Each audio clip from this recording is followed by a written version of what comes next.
guys doing? Welcome to the Hivecast at Honey's Anime. I'm Fonzie, the editor-in-chief. And I'm Liz, the managing editor.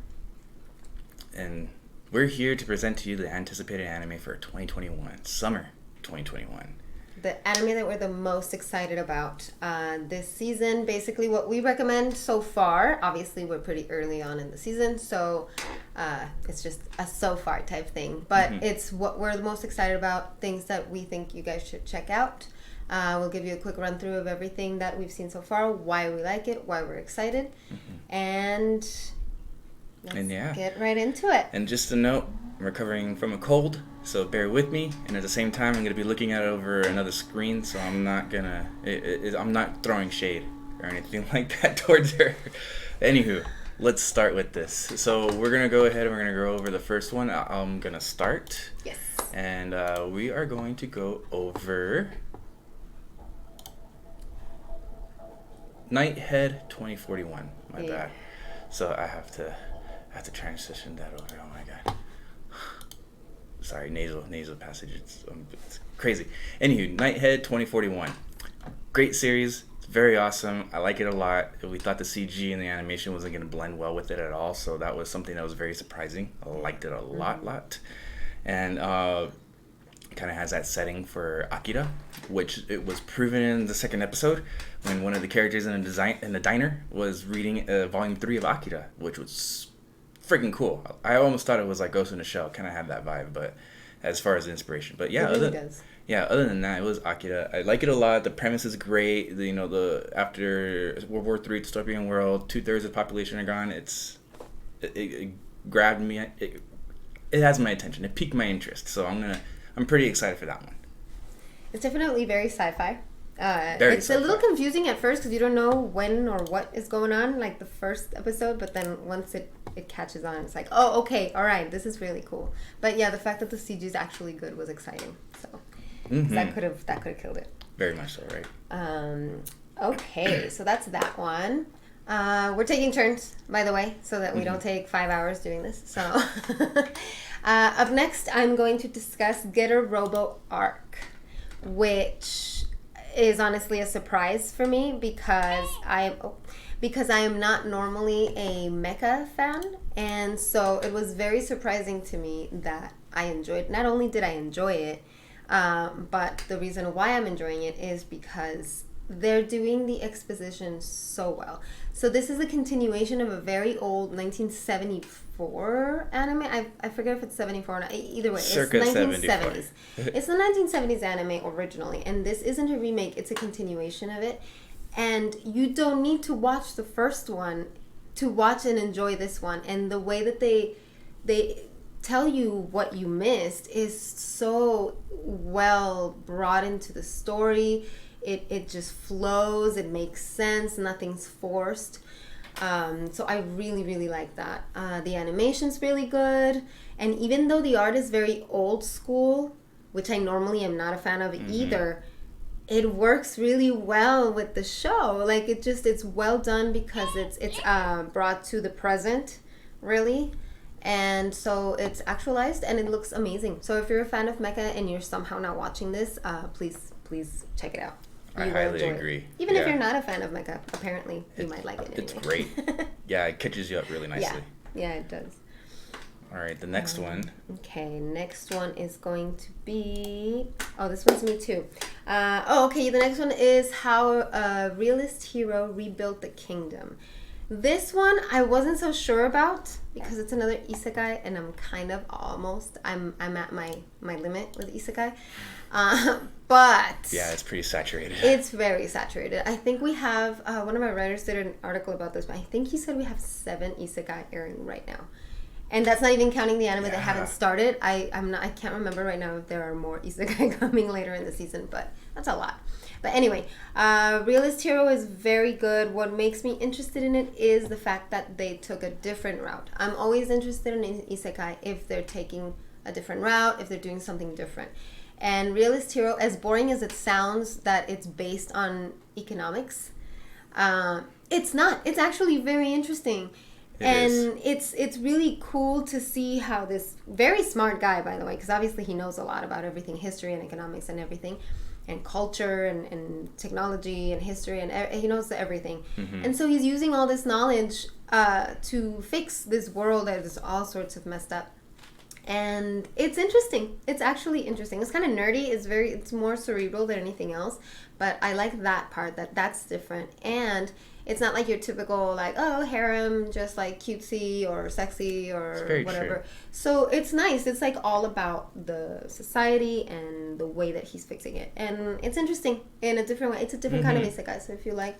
Yeah, that's pretty cool. And then I guess a note to say there is science is pretty much replaced with magic. So like it all fits in this weird way. Like it's pretty interesting. I like it a lot. Yeah, and he's able to find parallels between that world and ours, and kind of like that's how he's getting stuff done. So it's really cool. I like it. Definitely. All right, the next one. What do we have next? Meikyuu Black Company. Meikyuu Black Company. So I will talk about that one. That one I like a lot. It is crazy. It's pretty. It's rather intense. It's an isekai personality too. That again, that one is an isekai too. So I liked it a lot. It's almost like a punishment isekai in some weird way, and you're kind of wondering why. I have this feeling there's going to be a life lesson taught at the end of this, but I mean, who knows? Because you got a guy that was successful in modern time, and like was a millionaire, billionaire even, or something like that. But he only did it because he wanted to be a NEET. Because his goal was to not do anything and just have income coming in constantly where he can just do whatever he wants. The dream. So, he's at his peak, and then all of a sudden gets transported to another world, and it ends up just being a horrible thing for him. He tries to do the same thing to make things go his way so he doesn't have to do things again because he still has the same goals apparently. And it just keeps backfiring on him. And it's really interesting. That world's really messed up that he ended up in. Yeah, that world is pretty messed up. But if you really think about it, it's not so far from reality.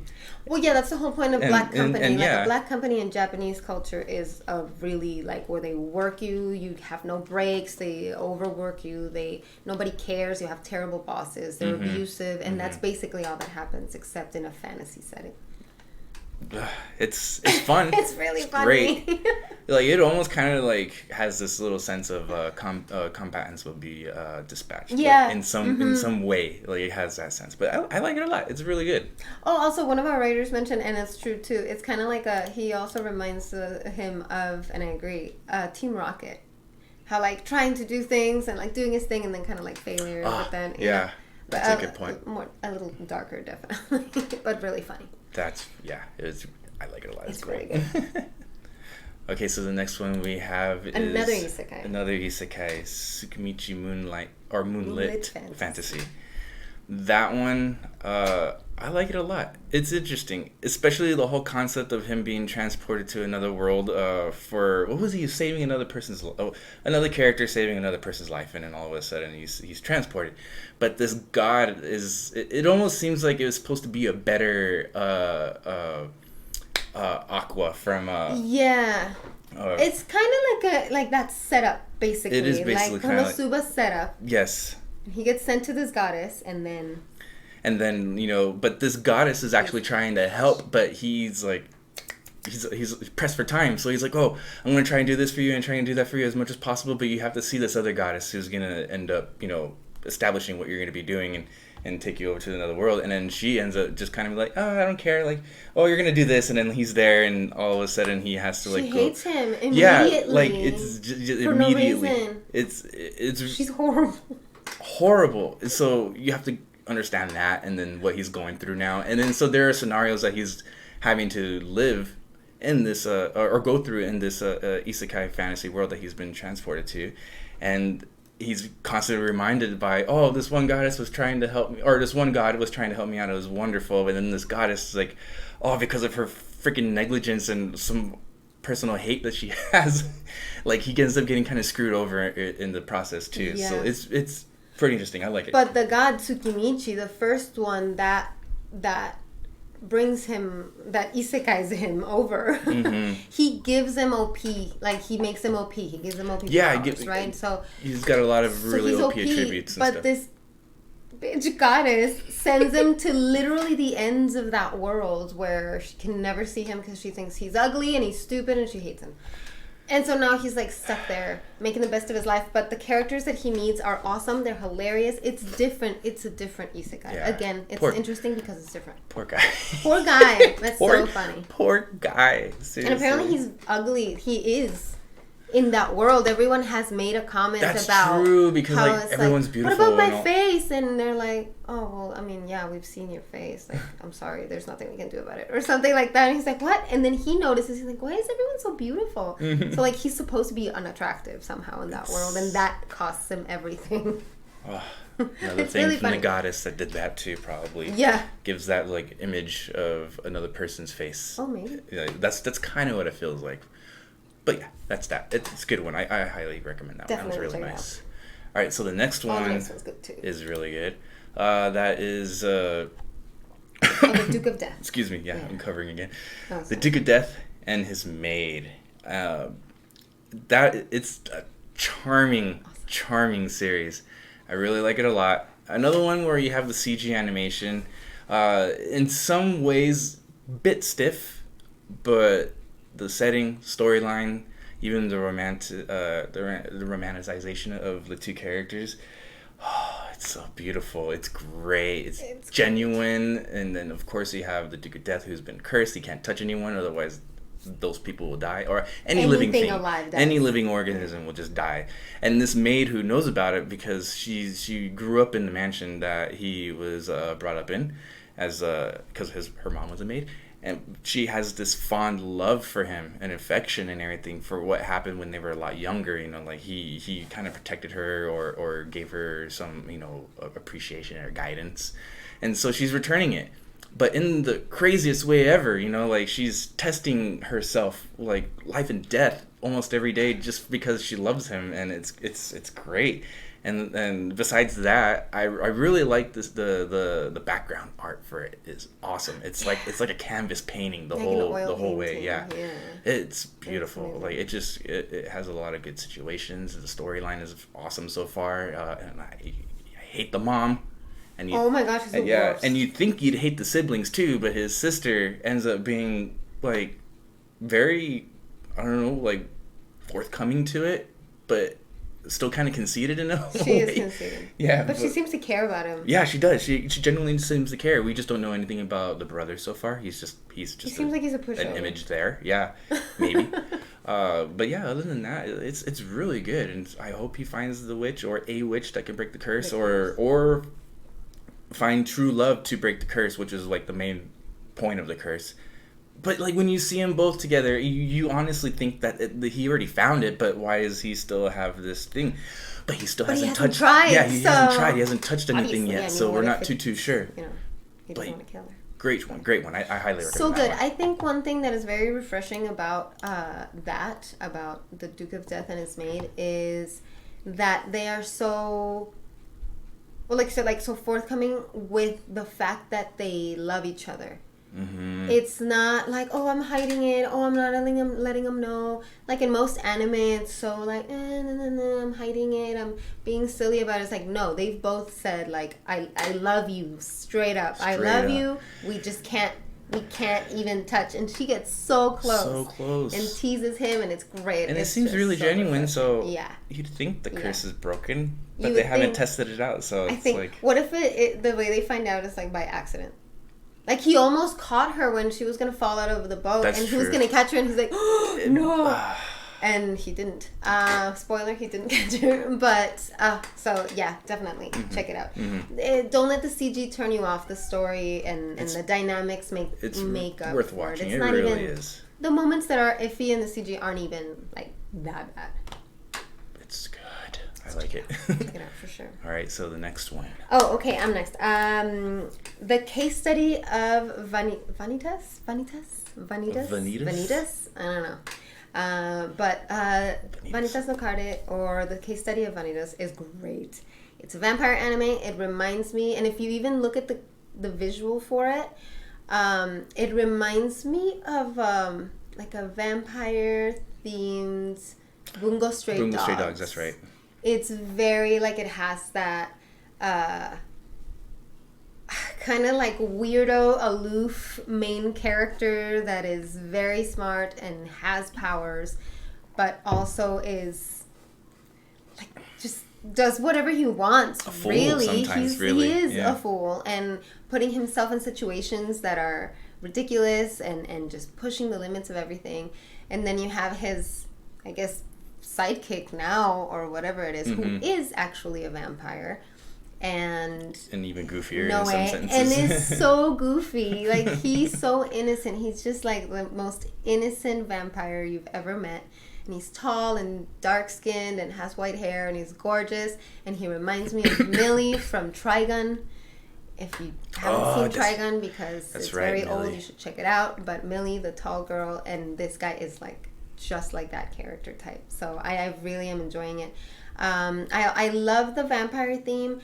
I like the Bungo Stray doggishness that it has and how it's like all these different superpowered characters are coming together and like one of them is controlling something else, and just the way that Vanitas is using his power to do the opposite of what people expect him to do, because he is supposed to be like the blue vampire. And not the descendant, but I can't think of a word to do it, but he basically took on the powers of the blue vampire, who's supposed to be against the red moon vampires, and cursed them, and they're supposed to be killed dead, off by right? him, Killed off. But instead, something happened. We don't know what yet.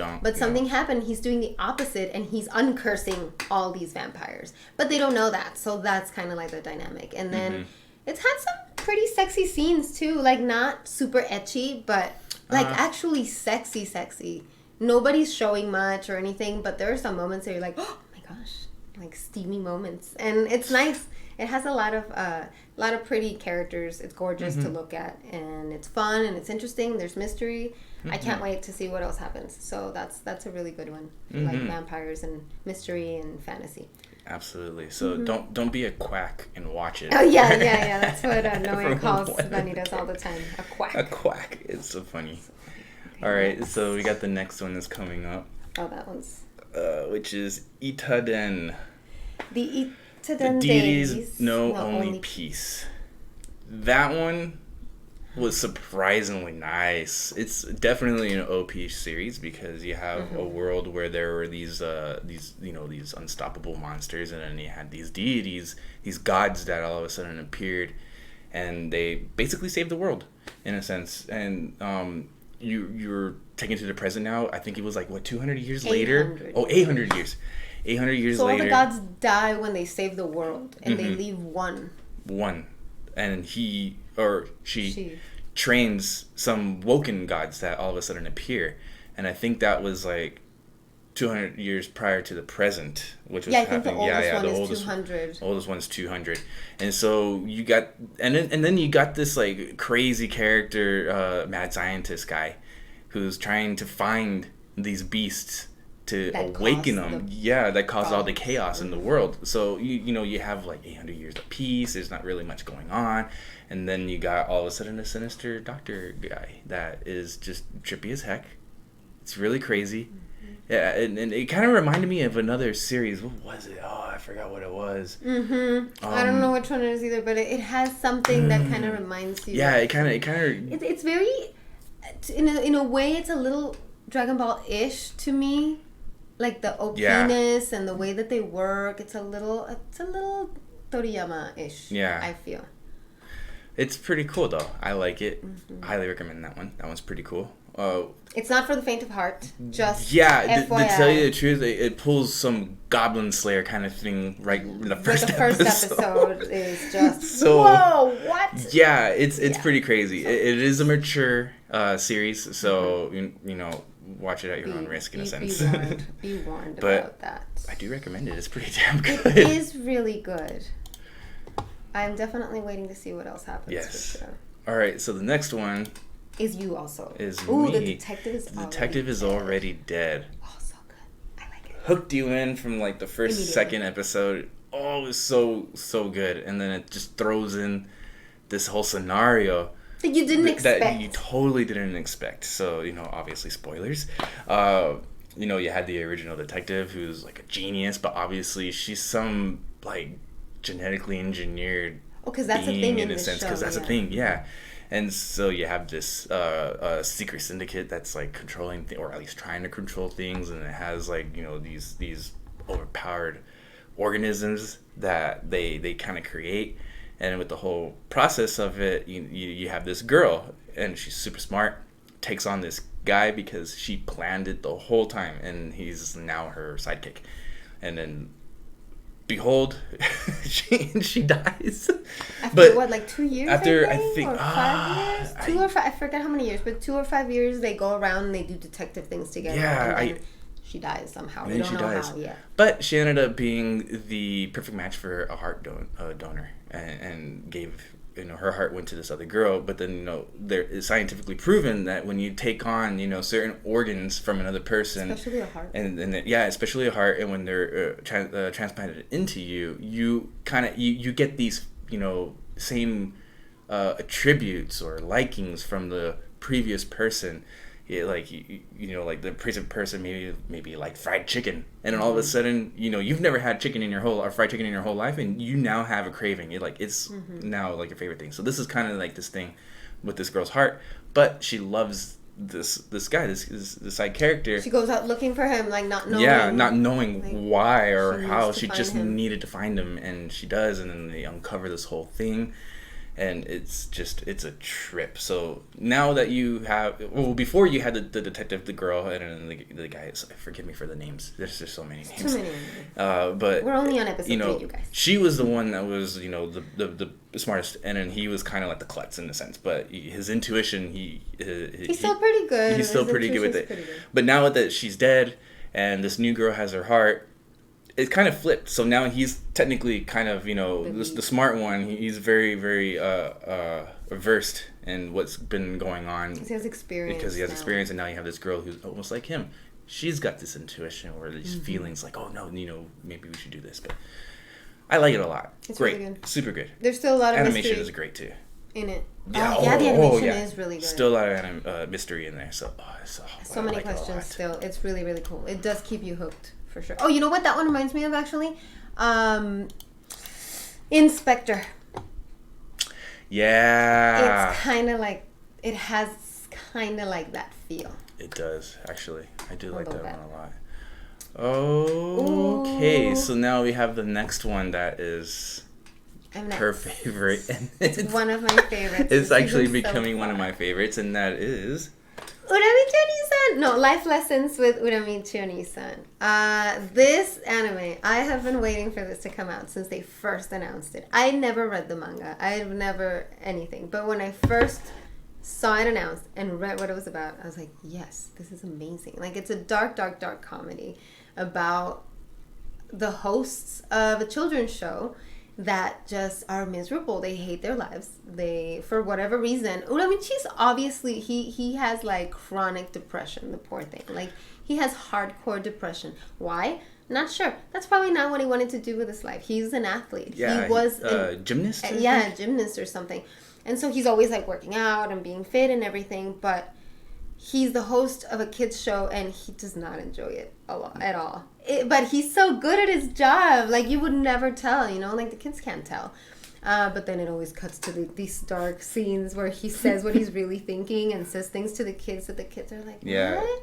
Like, they don't get it, right? Because they're kids and it's too dark for them. Yeah, like, it gets real very really fast. Quickly. Like, immediately in the first episode, it's like, oh, this and this. Like, dark. It's like, yeah, we all die at some point. Or I'm dead inside. Like, things like that, you know? And it's just hilarious. Yeah. And then the sidekicks, like, there's if you see it on the key art, there's, like, a bunny suit and a bear suit.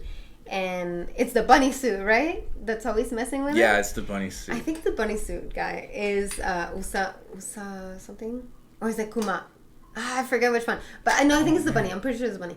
And he's always talking shit about him. Like, he's always like, Uramichi, why is he always working out? Like, da-da-da-da. And he always hears him. And so, like, he beats the crap out of him. Like, he literally beats him up. It's funny. It's great. And then the bear always, like, kind of, like, throws the other guy under the bus. Like, oh, yeah, he said this and this about you, Uramichi. It's like, oh, yeah? Oh. And it's just ridiculous. The director or producer, whatever he is of the show, is really, he's always just sitting there and it's like, yeah, that's great. Yeah. And it's always the thing that Uramichi hates the most. And it's like, you know that thing you did? Yeah. We loved it. Do it again. We're going to do it all the time. I was like, no! And so it's just great. It's really, really great. Yeah. Mamoru Miyano is in it, and he's like the only person in that show that actually is happy and enjoys his life. Or at least it seems like it. But yeah, he's like always, he has a really super dirty mind. Yeah. Anytime something sounds like dick or penis or something, he will like, like he giggles and like he says it and he repeats it. Like a kid, like a teenager. Child. Like he's an idiot. But he's great. He's like the one that kind of brings everyone back up from their depression to a certain extent. So it's really great. It's really good. It's hilarious. I can't get enough of it, and I love it. And if you've seen some Robin Williams movies, it very much reminds me of Death to Smoochie. That one is rated R. Watch it at your own risk. It's funny, but it kind of aligns with this. It's trippy. It's hilarious. Super trippy. You really need to. Okay, now so the next one we're going to be going over is another one that Liz is going to cover. Yes. It is Mother of the Goddess's Dormitory. Yeah. That one's so good. It's so funny. It's super ecchi, for sure. And it's not tagged as ecchi, but it is, because it's not. It was like technically. I think it is. Is it? But. Because if I remember correctly, it wasn't necessarily tagged, but it's very much like the only ecchi one of the season, practically. Yeah, but you know what? It's because what we were noticing is they're not marking things as ecchi anymore. True. Even when they are, I'm checking right now. Oh, that's the wrong Megami. Hold on. what is it? Megami-ryou? Megami-ryou no Ryoubo-kun. That one, yeah. That one is marked as ecchi. It is so it's like the only one that's officially ecchi, but obviously there are a lot of other ones like Idaten.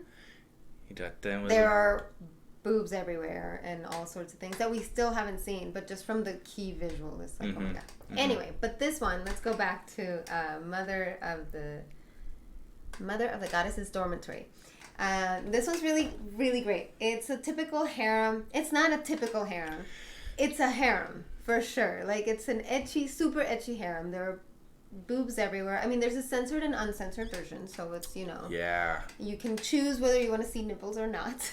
Actually, there's like 3 versions. So there's a censored, uncensored, and then a semi-censored. light see-through. I think it's like a see-through, censored. So like the clouds, the fog and stuff are kind of see-through, so you can still kind of see, but it's not super clear. But it's really funny. It's this boy who is out homeless, basically, and he's adopted into this all-females dorm where it's at a university. Yeah, it's a university, and it's an all-girls university in an all-girls dorm. And he ends up there, and because he's so motherly, but he's like 12 or something. Like, he's 11, a kid. Like, he's a kid. Middle schooler. And so, yeah, he's in middle school. And so they call him in and say, yeah, okay, you can stay here, and like, you can be the maid of the house, and because he's good at it, and he offers, and he takes care of them, and all of these things. But these girls are a mess. Like, these girls are a complete and total mess. And they are just, like, they literally destroy the place. One of them's naked all the time. Another one is, like, super, like, extreme tomboy that she's just, like, violent, like, just violent. Martial arts child. Yeah, when she feels like, oh, she's reading romances, and like she literally punches holes through walls and floors and things. I know. It's hilarious. It's really, really good. The art is gorgeous. Like, it's nice. Beautiful. The animation's good. The comedy's good. There is obviously a lot of etchiness and gratuitous stuff, but it's well done. It's, I want to say, tastefully done. Nothing is like gross in your face. Like, everything is tastefully done. And then there's this running joke with like censoring, because one of the girls isn't that crazy. She's crazy in a different way. She can't stand men, but it's more like she really likes men, and she like gets nosebleeds and stuff. She has like uncontrollable emotions in that sense regarding men. And that's when she goes. Yeah, and she's too reserved, so she thinks it's a bad thing, but really she has this build up. She kind of likes it. Yeah, exactly. And so that's why she goes to an all-girls school, because she can't deal with guys. And so she has these little sticks with a little baby face on them. And apparently that little baby is actually a little character that they use to censor stuff in Japan. And so she uses these sticks, and it's like the girls are like, boobs, and she's like, no, and so she's always trying to cover them, and that's a running joke, and it's really, really funny. So it's hilarious, very ecchi, very funny, very pretty to look at. So that's definitely a recommendation. Yeah, it's very nice. I do like it a lot too. Yeah, it's funny, and so funny. You know, in a way, if it's like an all girls dormitory school, the situations, especially with them like lounging around half naked or naked all the time. That's girls. I was telling Fonzie, like, I'd do that. Like, I'd be that girl. You know, like, why the hell not? It's my house. Like, I live there, and if I live there with, you know, with someone else, it's like, it's gonna happen. Exactly. So we're mature. It's believable to a certain extent, but there's something supernatural there happening too. One of the girls has some magical powers. Oh yeah, one like of the she's girls a rabbit is like spirit the or something. moon rabbit. So I think she's the goddess of the dormitory.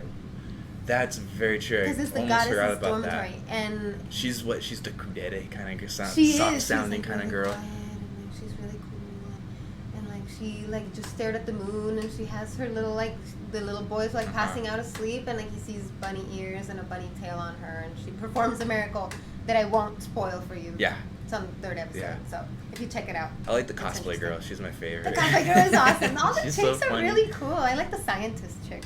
The one that's always naked. She's really cool. Great. She's like a mad scientist, so to speak. Yeah. Oh, that's great cast. It's awesome. It's really good. I like it a lot. Good ecchi. Check it out. All right. So I'm next still. Yeah, the next one that we got going on is a very nice one.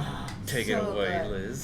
Sonny Boy. I'm sure you've all heard of this because they made a big deal about it becoming an anime, because apparently the manga or light novel, I honestly can't remember which one it was, but it's really popular and it's really good, and people were excited to see it animated. I love anime, so I try not to spoil myself by finding out what things are about before I watch them. So the first episode, right away, you're already thrown into, these kids are, if you see this key visual here, it's just, instead of blue sky, it's just black, and that's where they are. So it's like their school is in this black void, and they don't know how they got there, and they don't know what's happening. Some of them have superpowers, others don't, or they have not so superpowers. Yeah. Some of them weird quirks, weird things. Yeah, you know, like weird things. And one boy has a star next to his eye, and I don't trust that little bastard. I feel like it's all his fault. But then they managed to get out of that area, and now they're in the middle of the ocean. Yeah. They're just, their school is sinking into like the ocean or whatever, and they go. One of the girls, one of her powers is to create things. So she creates like this whole place, and she creates things for them to use and all this stuff. And so they're living there, but trying to figure out what the hell's going on, trying to figure out their powers. The boy that can fly goes and checks out, and he's like, there's nothing around here. It's just ocean. And so we don't know how they got there. We don't know anything. They don't know anything. Do they have powers? Are they still on Earth? Are they on a parallel universe? It's just so mysterious and so abstract. And the art's kind of weird and rough and wonky, but not in a bad way. It matches the feel of it. Like hand drawn, like kind of raw. It looks old school. It looks really. It fits. It looks good. Yeah. It's not like horrible or anything. And it makes me wonder if the art's gonna change once they get out of that. You know, that's true. Well, the possibilities are endless at this point, because like us the viewers are just as clueless as they are in the sense, and it excites me. I'm sure it excites her to know like what's gonna happen later on. So there's no way, like there's nothing, because you can't even come up with theories. It's so out there, you know. Yeah, it is. That's definitely a really exciting mystery anime to check out this season for sure. Highly recommended. Oh, yeah, that's a good one. So those are all the new ones. Those are all the new anime that have started this summer season that we are excited about. We highly recommend you check them out. We are definitely following these. We're watching others. This isn't our entire list of anime. These are just our top 12 new anime that we recommend you check out if you haven't already. Yes. And that we're most excited to see what happens in. Up next, we're going to discuss which continuing anime we are enjoying and excited about. So some of them have continued from the previous season, and some of them are the next season from previous seasons. Lots of seasons. And take it away. Okay, so the first one that's a continuing that we're going to be talking about is obviously a really good one. If you haven't seen it, highly recommend. Tokyo Revengers. It's pretty brutal image compared to the actual ones, but it's intense. It's already because it's more like what is happening. Yeah, it's definitely showing the vibe of what's going on. So like just when you thought that things were good with Takemichi, and man, it like you thought he solved everything. You thought it was gonna be all roses and rainbows and stuff, and the next thing you know, it like totally just takes another 180, and you're like, oh my gosh. So I'm really excited about that. Obviously the root cause to the problem that he was trying to fix while going back into the past, obviously wasn't it. That was not the key. That there's now this other person.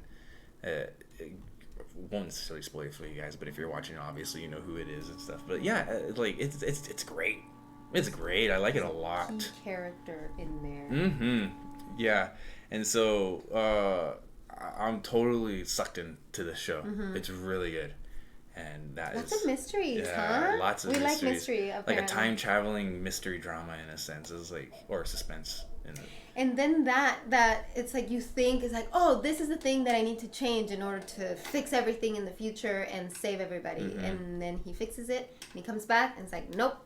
And it happened the first season, and now it happened again, and it's getting worse and worse and worse. So now he has a different goal, a higher goal.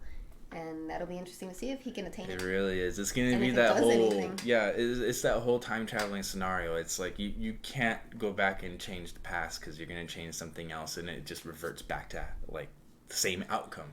And which is what's happening to him. Because the one thing that he's trying to prevent is mostly his ex-girlfriend from dying. Yeah. He cannot do that. He has not been able. It's he's like been able to live a little longer. In a sense. But then she ends up dead anyway. So, like, what's gonna happen? You know what? I don't trust her brother. I don't know why. He seems suspicious to me, but maybe he's just a red herring. Which, I mean, it's her brother, so it's very true. He shouldn't be the bad guy. But I don't know. If he is a red herring, you know, that's kind of good, because then it's like he likes his sister truly and everything. But at the same time, I wouldn't be surprised. Right? Like, he's a dirty cop, and he's being forced to give information and all this stuff to, like, the gangs. That one's pretty good. I like it a lot. So if you haven't watched any of it, we suggest you binge the first part and catch up. Definitely catch up. It's so good. It's so good. What do you have next? All right, the next one we got is... I hope this is the last one, too, because it's building up to the point that it needs to end, and it's going to be good, too. Yeah. And that is Higurashi no Nakakoro ni When They Cry. Sotsu, to be specific. Yeah. So this one is it's intense. Satoko, you just want to, like, man, she's, like, the most evil of them all. And it's trippy because when you see the first season, it pretty much, like, goes with all the characters. You don't know, like, what's going on with either of them. Like they're all season? No, the first season. Oh. Yeah. So, like, when you base it off of that, everyone's just messed up. Yeah. And then you have the poor boy who's just, like, caught in the middle of it all, basically. But now we know why they're messed up. But now we know why. And then you have the second one where you think Rika was the one that is... No, Rena. Or Rena, sorry. The redhead. The redhead, yeah, where you think she's the main one. And, you know, she was almost technically a red herring in the whole storyline. But at the same time, I'm starting to realize, especially after this season, what's actually happening. And then Gotsu, that one. Go, the previous one? Or the previous one, Go. Go. Yeah, so that one was about Rika. Mm-hmm. And so you get to know about her situation, and that's when you delve in more on the whole dimensional universe that she's other apparently place that about, they where that travel to when they evil die. goddess girl Yeah. who's just bored and seeing all this happening. So it's trippy because now, like with the current season that's going on right now, so it's basically you've already covered, you know, the first season, everyone. You got a taste of everyone, and then you got Rena that they covered, and then you have what was the green hair girl's name? Mion. Mion. Yeah, and so then, you know... Yeah, she had never been... Like, the seasons following the first season for When They Cry, it's already covered the backstory for each of those girls now. Like, everyone's covered. Now you just don't know what the heck's going to happen. Because it's all about Rika and Satoko battling it out through going through these loops. Mm-hmm. But without Rika even knowing what's happening because Satoko has the advantage. At the moment, she has the advantage. Before, Rika thought it was just her going through the whole situation, but now you have Satoko and her crazy ass. She's just psychotic and extremely selfish and possessive and just the worst human being ever. You know, actually, she probably is. She's like worse than Yuno. Yeah. Oh man. Yuno? Yeah. Yeah. You know Gasai. Gasai. Yeah. Oh man, that is that girl. Yuno's an angel compared to Satoko. I know, right? Gosh. Because it was love, friendship, love, and everything, and now it's just like I don't know, some twisted freaking revenge, like that she just wants to have because of Rika doesn't share the same feelings. Yeah, like Jesus. Sorry. Yeah, I'll stop because dang. But yeah, good, very good. It's interesting. Really as much as it feels like you're going over and over the same thing, it still makes you stay because you want to know what's going to happen next. Very much so.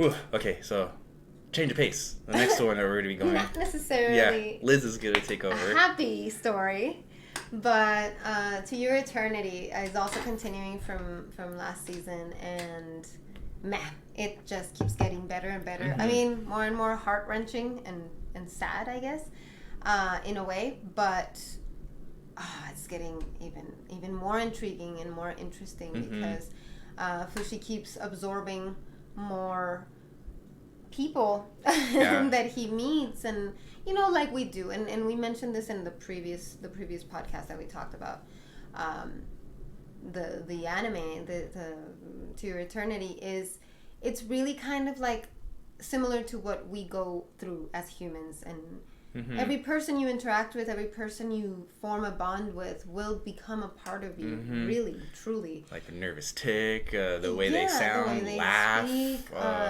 the way they look at mannerisms. Life. Maybe they said something to you that really stuck to you and changed you as a person, and they will always be a part of you because you are now different. You have been changed by that person being in your life. And so in To Your Eternity, Fushi takes it to the extremes in physically transforming into these people, and it's just so sad every time he turns into someone that has died, because it's usually people who have died, and it's just so sad because you remember when he would turn into March, the little girl, and how sad that was probably the saddest, and but the most recent one too, the boy Gugu with his mask, that boy's story entirely, his backstory is depressing, so sad, and then now Fushi carries that with him, and so and now it's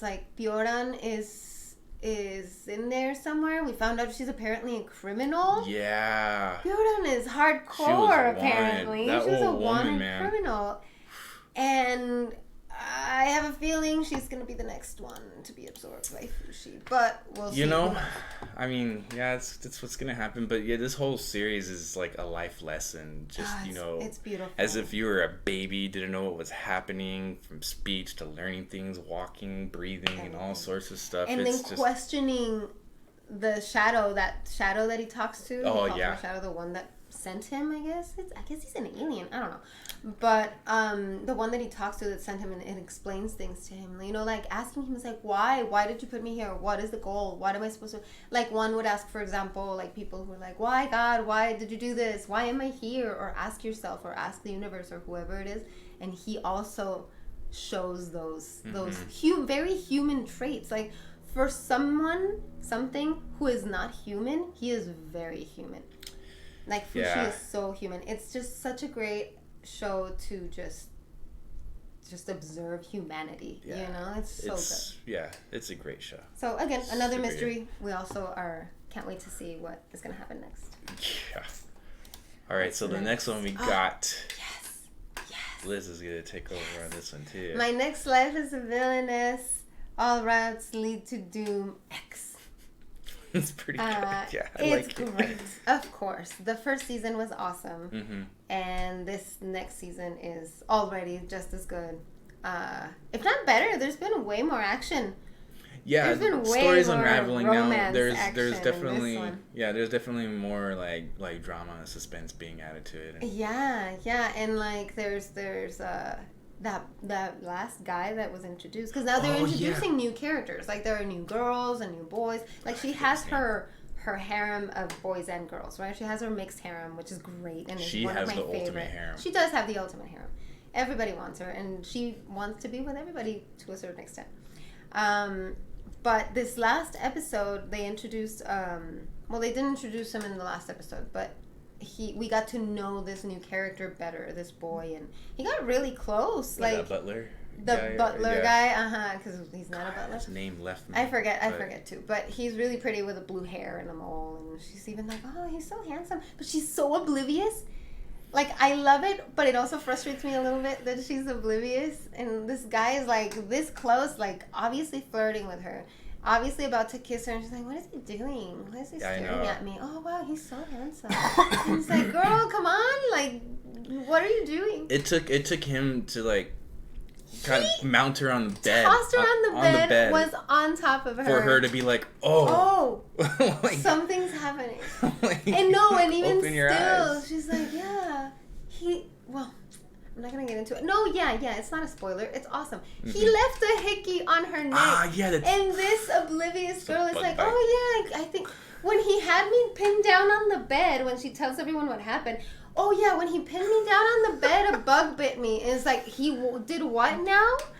What? And then her fiance kisses her, which he had never done before. Yes. Giordo kissed her. He had to assert himself. And the entire harem went, because they couldn't believe it. Everyone, us included, the audience, went, oh my God, it finally happened. So she finally got kissed.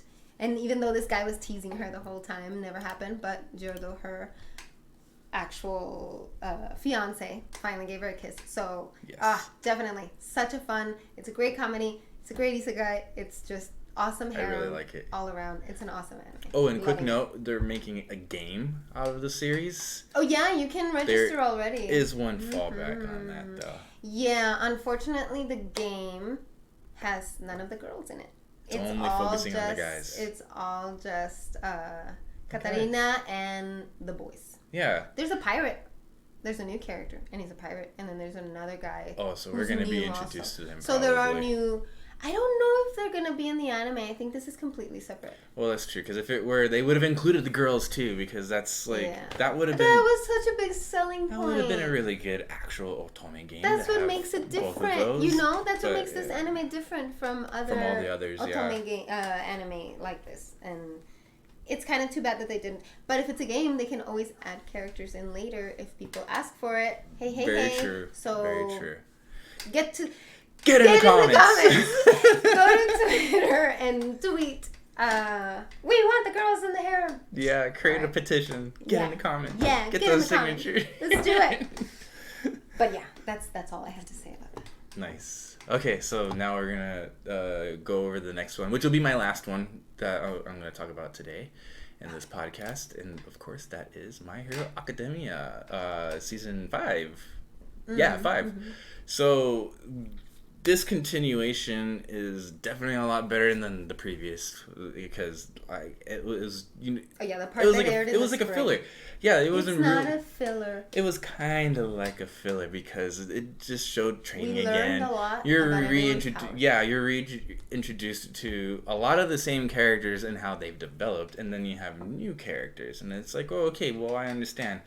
But I mean, you could have simply introduced done it those in 2 characters episodes. and We like, didn't need a whole season, yeah, right? you didn't need a whole season about it. But you know, I guess the only thing that was really nice that you have Deku who has like a new power now that he knows he can have like a total of 9 total powers or because he 7 has all the. because he has all mights and then there is a new one, so that's already It's 2 8 plus him. 8, so a total of 8. Yeah. That he's going to be getting. And so, yeah, I'm pretty excited about that. So this new season that's continuing that we're watching right now is really good. It's progressing the story a lot more. It's awesome. I guess one that, you know, you're not too sure how to feel, but it's kind of plucking on the heartstrings is like how you're feeling about the new number 1 hero. Endeavor. Yeah. And how he's, you know, his relationship with his family. Yeah, he's trying. Obviously, he's now realized a lot of things that are going on in his life and how he used to be in the past, especially now that he's taken the number 1 hero role.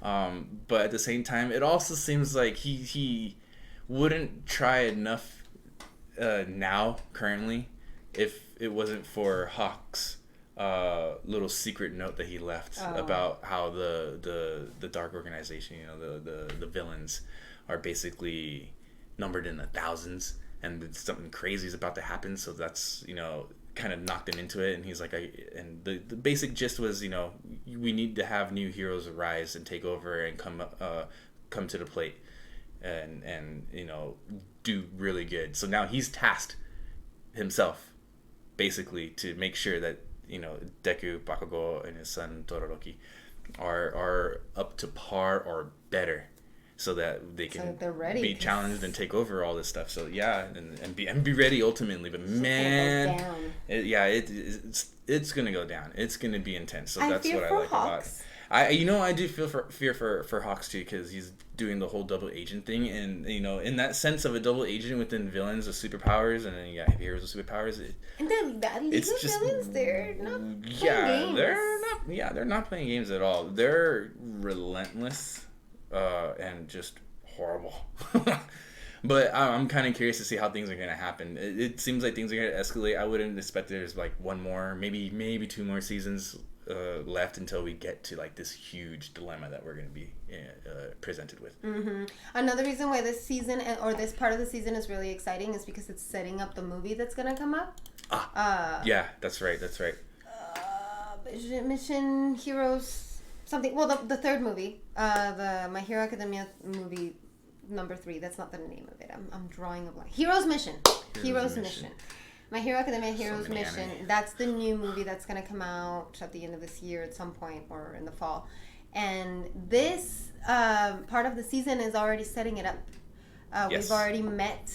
We've already seen the main bad guy, that blue guy. He's involved with Human Eyes, which is the villains that are going to be in that movie. And we're already kind of like seeing what's going on with that and what they're trying to do. So that's exciting. And actually in that movie, the trio, Todoroki, Bakugo, and Deku are working with Endeavor's agency already. So this is all setting up that movie, and it's really exciting. Because it's probably going to end, the season's going to end up in like a cliffhanger, and then it's like, all right, wait for the movie, and then go watch the movie. Yeah, it's gonna just be prepared. It is. It's gonna end. Shonen. What did you expect? It's gonna end in a horrible cliffhanger. So just bear with it, and then make sure you watch the movie when it releases. Yeah. Oh, it's gonna be great. I can't wait. I'm excited. All right. So now the next one that we're gonna go over. Well, Liz is gonna go over the last one or two. The last continuation. Continuation. Last that one we're talking about today. That one is That Time I Got Reincarnated as a Slime. Season 2, Part 2. So this is the second part of the second season, and we have our gorgeous, sexy Veldora. And then to make him even sexier, he's a big otaku nerd because he loves manga, and he's just like reading shonen manga all the time. And that's great. Well, after being told to just stand in the back and shut up because he's a little too like, you know. He's too much. He's extra. Outrageous in senses. Veldora is definitely extra, for sure. But no, this season's really, it's, nothing much has happened so far other than like, what's it called? Like the relations between the countries and like setting up an agreement so that they know how to bring Tempest into the rest of the world and topple the demon lords that are kind of making everyone's life miserable. But it's dangerous because this demon lord guy, I'm drawing a name, blank on his name now too, is about to get even stronger. So that's something that it's like, you know that by the end of the season, that's going to be the face-off. It's going to be this demon lord powered up higher than he is already, because he's already pretty powerful, and Rimuru. But what they don't know is that Minim is with Tempest. Rimuru. And so she can just flop.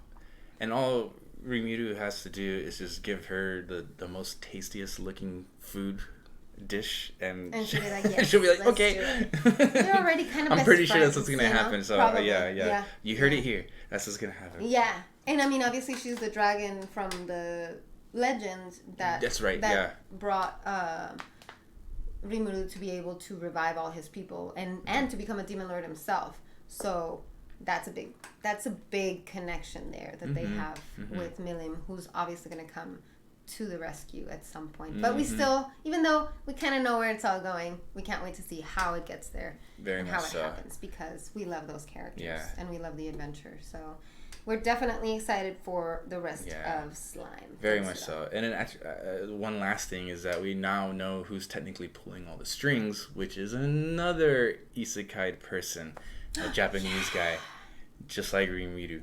Yeah. But he's just like a mastermind. I'm not too sure if he has any powers, although I wouldn't be surprised if he does. But yeah, I think he does. He loves manga too. So. But he's also looking for ways to get even stronger. Just like Rimuru, he has OP-ness also. OP-ness, you know? yeah. He's so OP. I'm really curious to see how his character development is unraveled in this whole situation. So that'll be really interesting. Yeah. Really interesting. Definitely a good one. Okay. So these are all the ones that we're watching currently. No, well, not all of the ones we're watching, but out of all the anime we're watching, these are the ones we recommend. They're the ones we're most excited about. They're the ones we recommend you all check out. And we love them. We're very excited about them. Highly recommend them. Yeah, all of those. However, there are some anime, like we were saying at the beginning, that haven't even started yet. Some of them are starting next month in August in a couple of weeks. Some of them are starting a little later. And so we're going to talk about I'm going to mention just two of them. She'll talk about them. She knows a lot more about those. But I'm not even going to talk that much because, again, like I told you, I don't like ruining my anime experience by reading the manga, so I'm not going to know everything about it. I just know what we've told you on Honey's Anime because all this stuff goes through me. So I see it and I read it. And that's why I get so excited about anime, because so good. It all just, like, I just absorb it. So, okay, the first one that we're excited about is a Crunchyroll original, and that's Fena the Pirate Princess. Fena Pirate Princess, or Kaisoku Ojo. This one looks really interesting. When they first announced it, there wasn't really any explanation about what it was going to be about, just like the art of this beautiful white-haired girl who apparently, I guess, as we assume, is the pirate princess, right? And then once they shared the clips and the promo videos and the new art, like this art, for example, her hair's short here. And at the beginning, the way it all starts is like she's in a boat and she's friends with this boy, or she talks to like a boy, and she gets tossed off this pirate ship and rescued. And she has really, really short hair at that point. And so you basically, in this show, in this anime, we're going to see how she grows up as a pirate to the point that she becomes a pirate captain. But it looks like she's always looking for that little boyfriend of hers, not boyfriend, but boy who was her friend from the pirate ship before. But he is now like a samurai pirate. So there are samurai pirates. There's a pirate princess and samurai pirates. Accurate. And I know, right? And like Osana Najimi, you know, like there's childhood friends. There are a lot of female pirates in this show too, like just from the previews and stuff. And the art looks gorgeous. The animation's amazing. The character design, and just the mix of different cultures, because accurately, pirates are from everywhere. Everywhere. And so I'm sure, I feel like I recall it in history that there was indeed all pirate crew of female. Like an all-female crew. Yeah, and I think they even like show one of those in like with the Pirates of the Caribbean movie or something with the Johnny Depp. I think there was like an all-female pirate crew. But at the same time, it's kind of not as wild and crazy with like powers and stuff, but yeah, kind of like One Piece in a sense, but not like, you know, dominate the whole world. Yeah, too. More serious, yeah. Probably also less tragic. Ace, why? Well, we're behind. Yeah. Let's not talk about that. Anyway. Okay. So yeah, definitely. Fena Pirate Princess is one that we're looking out for. We're excited about it. High hopes. Yes. Let's hope that it meets our expectations. I'm sure it will. Crunchyroll. Awesome. And then the other one that hasn't started yet is... Oh, I forgot what the name is in English. Jahi-sama, The Great Jahi Will Not Be Defeated. That's the name in English. The Great Jahi Will Not Be Defeated is based on a manga. And just the premise alone is what caught my attention. It's this cute little girl here was a demon lord, powerful demon lord. And she was like gorgeous, sexy, of course, you know. She's like voluptuous everywhere, right? And she was powerful and amazing until she gets beaten by a magical girl and loses all her powers and ends up looking like this, like a cute little girl. And so now this is her life, frustrated at everything and at every life because she is now stuck in that powerless little body, and she's a powerful demon lord. I don't know why it almost sounds like it has that premise of Tanya the Evil, where it was a guy isekai into a world that has a baby girl. And he's pretty distraught about the whole situation. Yeah. So except totally this one's more cute, semi-ecchi, cute girls doing cute things type thing. And it's a shonen, and it's more about fun. Oh, definitely funnier than Yojo Senki. Definitely funny, more lighthearted than Tanya the Evil for sure. But that's basically the setup. I haven't looked into it anymore, but just that alone I thought was hilarious, just because she's like so frustrated that she's like stuck in that situation, and it's gonna be funny. It's gonna be silly and funny. It definitely seems really funny. It has a good following in the manga, so you know you kind of know that the story at least is gonna be good. They picked really good voice actors and everything, and the art looks really good too. So I'm excited about that one. We'll definitely be watching that when it finally starts. Yeah, when it starts, actually. So yeah, that's it. We've covered everything. That's it. These are the anime that we're excited about this season, summer 2021. We recommend you pick up at least a couple of those. If you are watching them or you do pick them up, make sure to let us know in the comments what you think about these. Share your list of what your recommendations are. What are you most excited about? If you have any theories about any of the anime we're watching, write them down. Let us know what you think, and we'll see if we're right by the end. Yeah, tell us in the comments. And then, of course, make sure to keep an eye out for the podcast that will be live for Anime So Far, summer 2021. That'll probably be in the next like 3 weeks, 4 weeks. I want to say 4 weeks. Because we have some late ones, so let's do 4 weeks. Let's say 4 to 5 weeks, because yeah, indeed, a lot of anime started late this season. It's like an unbalance. Nothing started on time, but you know, the pandemic. I'm pretty sure that it kind of disrupted the whole scheduling process in Japan. Everything's still dragging. Yeah, everything's still dragging. They're probably still trying to catch up, and yeah. But other than that, keep an eye out for that. We'll have a little premiere video on YouTube, so you guys can follow it and set a reminder so you can join us live when we talk about the anime so far. And then also at the same time, we only listed what we were anticipated about, what we really liked so far for like 4 episodes in. But there are at least another dozen probably or half a dozen that we are watching that we didn't list so in this video. But the anime so far, we will list them because we'll let you know our personal take on them. And there are already some that we dropped, just letting you know. Yeah, so we're not even covering that here.